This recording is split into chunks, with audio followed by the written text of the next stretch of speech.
Қазақтың төрт түлігіне жылқы, түйе, қой, сиыр жатады. Бірінші сиыр. Сиырдың екі мүйізі бар. Өте сүйкімді жануар. Сиыр. Сиырдың төлі бұзау. Сиырдың төлі бұзау.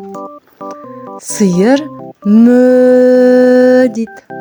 Сиыр мө дейді.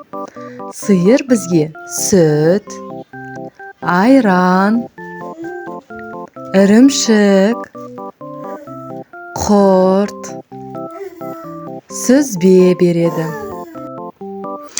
Жылқы. Жылқы.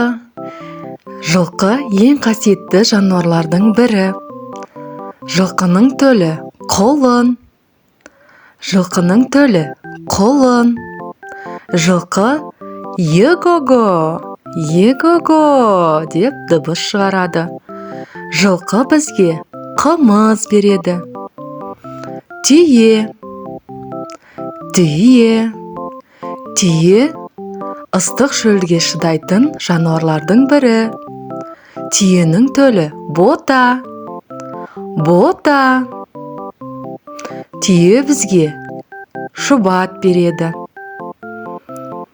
Төртінші түлік қой. Қой. Қой. Қойдың төлі қозы. Қозы өздері жұп-жұмсақ, үлпілдек. Олар мә, мә, мә деген дыбыс шығарады. Қоймен бірге ешкі жүреді. Ешкінің екі мүйізі болады. Ешкі. Ешкінің төлі лақ. Лақ. Олар мә дейді.